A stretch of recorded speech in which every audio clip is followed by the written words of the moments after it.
At my mother's funeral, my mother-in-law wore a grin as she declared, "This house will be inherited by my son." Contemplating which room to take, she remarked, "I wonder if I should choose this one." Politely, I corrected her, stating, "Actually, I'm the one inheriting this house." Unfazed, she retorted, "I know, but isn't it true that a wife's belongings belong to her husband? So, in essence, this house belongs to my son, right?" I sighed, questioning the validity of her claim. Cheerfully, she added, "From now on, let's get along." Hesitating, I asked, "What do you mean by get along?" She declared, "Turning this room into my room." I inquired, "Does that mean we'll be living together?" Confidently, she replied, "Exactly." With such a splendid house, it'd be a waste to have empty rooms when two people can live here, don't you think? Despite my recent loss, my mother-in-law seemed blissfully unaware of my grief. Why would she bring this up now? Can't she see the sadness on my face? It's no time for jokes.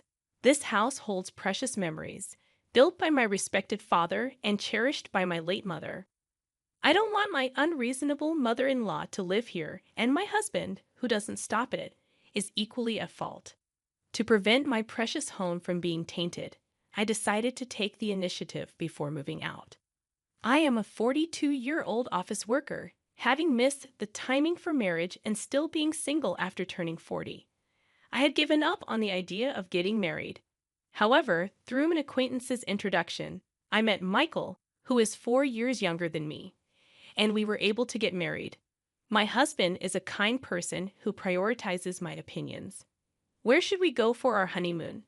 You mentioned that Europe would be nice, right? I asked. But didn't you say you preferred the Maldives? Let's go to the Maldives. My husband replied. My mom wants to live with us.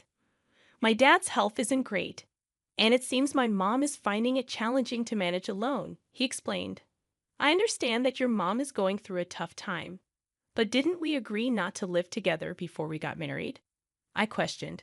You're right. I'll talk to my mom about it. My husband always listens to my whims, and I often feel guilty about it. Meeting a good person is a joy, but there's one regret. My father passed away 3 years before I got married, so I couldn't show him my wedding and reassure him. My father was a strict executive at a small and medium enterprise, and I deeply respected him. Despite the modest size of the company, his income was decent, and our family home was sizable enough to hold a funeral. As I began working as an office employee, I gained a deeper understanding of the challenges of work, which only increased my admiration for my father. And then 2 years after our marriage, when mother also passed away, even my mom, my husband asked, "Are you okay? Shouldn't you take a break in the back room?" Funerals are generally less commonly held at home, but my mother's funeral was conducted at home. During my mother's funeral, he always looked out for me. Truly, I was fortunate to have met such a good husband. That's when my mother-in-law, Nancy, arrived. My deepest condolences. I sincerely sympathize with you, I replied. Thank you. I hadn't lived together with my mother-in-law, and our interactions had been limited, maintaining a reasonable distance. However, it was during my mother's funeral that I glimpsed her true nature. Following the funeral, my mother-in-law approached me. While it was not uncommon for her to seek me out, her expression carried an oddly gleeful tone. We greatly appreciate your assistance during this funeral. Thanks to you, we were able to smoothly complete the ceremony, she expressed appreciatively. Then, abruptly, she added, "The funeral is over now. Isn't it enough with the formalities?" I was taken aback, thinking she was initially trying to be considerate of my grief, but it soon became evident that wasn't the case. Commenting on the splendid house my parents had, I replied, "Wait a moment." Undeterred, she boldly walked into the depths of the house. I protested, "Oh, Mom, this is inconvenient. Some areas are messy." Dismissing my concerns, she declared, "Don't fuss over details. More importantly, this house will be inherited by my son. I wonder if I should take this room." Hesitating, I tried to clarify, "Mom, actually, I'm the one inheriting this house." Smirking, she responded, "I know your parents didn't have any other children, right? And isn't a wife's belongings her husband's? So, in essence, this house belongs to my son, doesn't it? I sighed, questioning the validity of her claim. Cheerfully, she added, "From now on, let's get along." My hesitation prompted her to confidently declare, "I mean turning this room into my room." Concerned, I asked, "Does that mean we'll be living together?" Without hesitation, she replied, "Exactly. I've decided with such a splendid house, it'd be a waste to have empty rooms when two people can live here. Finally, I won't have to take care of my husband all by myself." Unfortunately, my mother had recently passed away, and yet my mother-in-law was making such statements. I became increasingly angered, wondering why she would joke around at a time like this. Just as my conversation with my mother-in-law seemed to catch my husband's attention, he intervened. "Mom, what are you saying? This isn't the right time for such discussions," he scolded. Undeterred, my mother-in-law retorted, "Why make such a fuss?" Firmly, my husband insisted, "Just leave." He escorted her out of the house, apologizing, "Sorry, my mom can be unreasonable." Grateful for my dependable husband, I replied, "It's fine. Thanks to you for handling it." Yet, in the days that followed, I would come to realize that my husband's perspective on scolding my mother-in-law was subtly different from my own. 10 days after my mother's funeral, as things settled down a bit, we decided to discuss the fate of my family home. Unexpectedly, my husband made a proposal. "This apartment is cramped. Shouldn't we move back to my parents' house?" I suggested. Agreeing, he added, "Yeah, you're right. With more belongings and the possibility of having kids, it's better than squeezing into this tiny apartment." Then, hesitantly, he concluded, "Well then, we should start preparing for the move." I had a pressing matter to discuss about the move. "What's the matter?" I inquired. He hesitated before revealing. Considering the spacious house and all the empty rooms, I thought maybe my parents could move in with us. Stunned, I questioned, "Are you suggesting we live together?" Recently, I've noticed a change in my husband.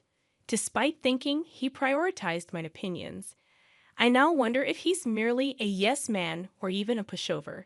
His compliance with my mother-in-law's requests and his suggestion of living together make me question his true stance.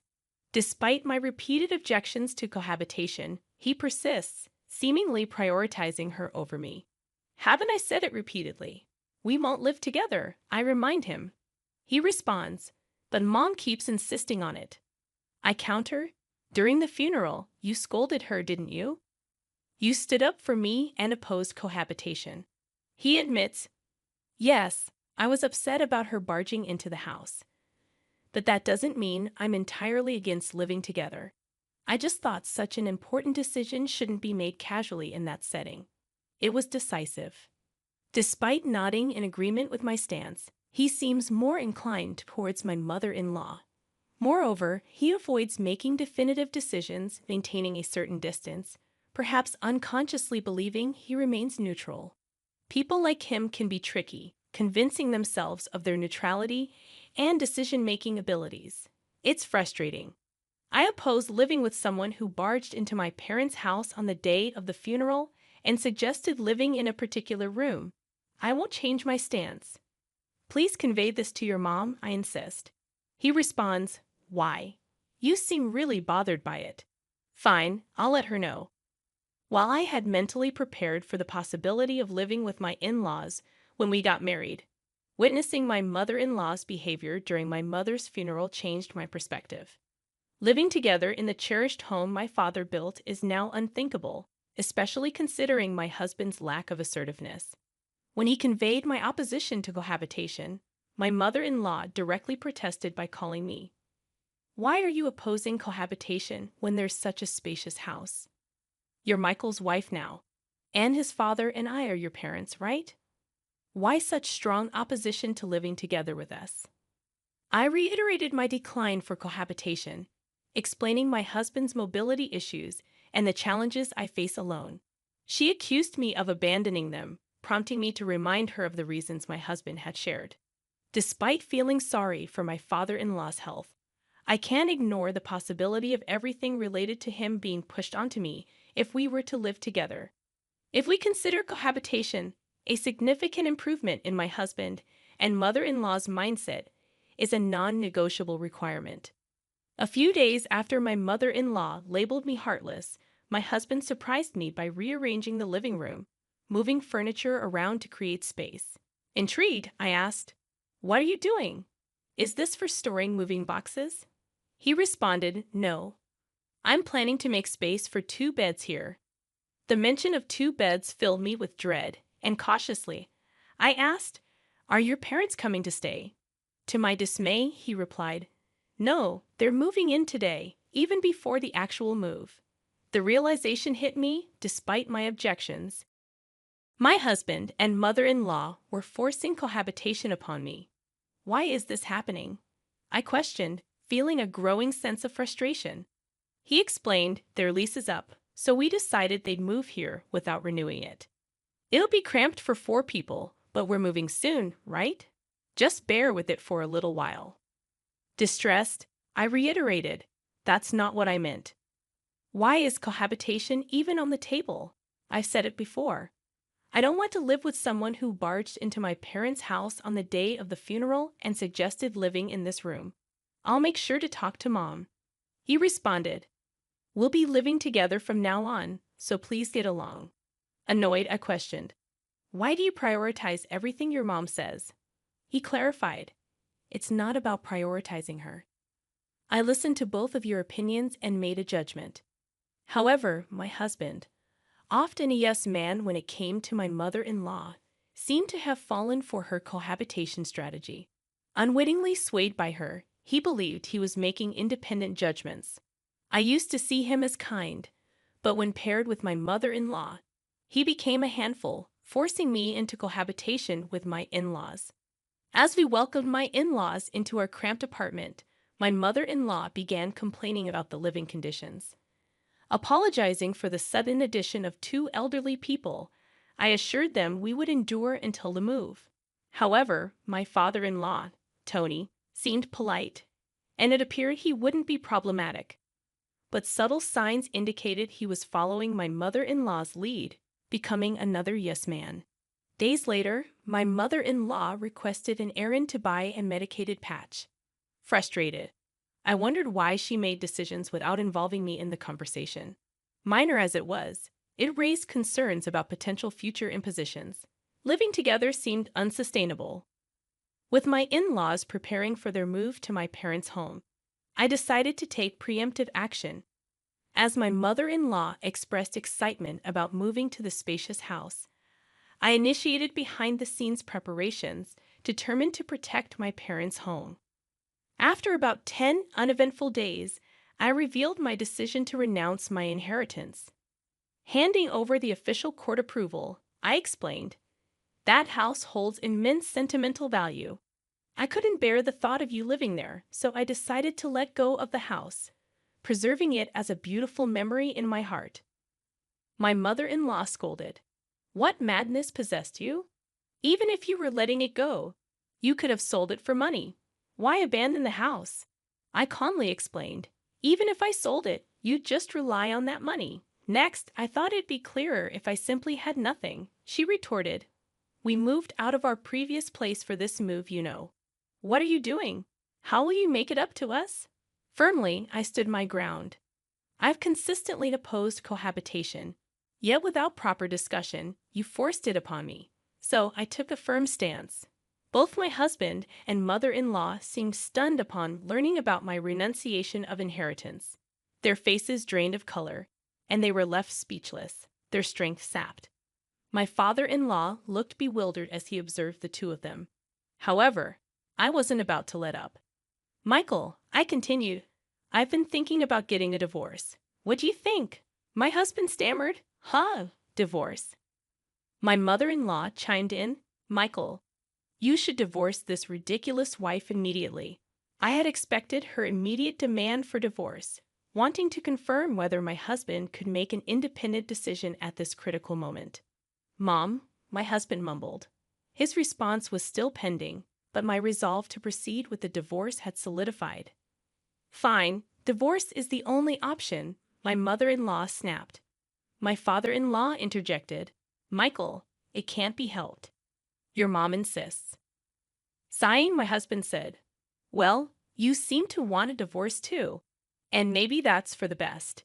Even in significant decisions, my husband and father-in-law remained yes men to my mother-in-law, and now my husband's words made it sound as if he changed his opinion for my sake. Very well, I declared. Let's proceed with the divorce. I'll be moving out with minimal belongings. I spent the night at a budget hotel. Urgent matters awaited the next day, so I took half a day off work and headed back to the courthouse. A few days later, my mother-in-law called me, demanding answers. What's going on? It seems that house is becoming yours. Why the sudden outburst? Did you find out through the estate division process? Yes, that house belongs to me. You forged documents and deceived us. I calmly refuted. Why would I forge documents meant for court submission? Those are genuine. Then why is the house becoming yours when you were supposed to renounce the inheritance? I explained. Well, right after that, I promptly withdrew the application. Renouncing an inheritance is difficult once accepted. However, it takes about a month for the renunciation application to be accepted, during which time it can be withdrawn at any point. The documents I showed my in-laws were not acceptance-related. They were from the application stage.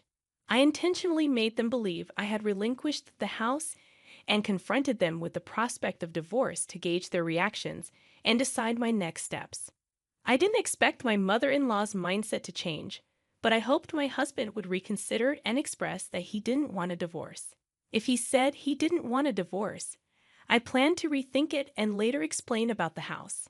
However, so the house really becomes yours then, since it was acquired before the divorce.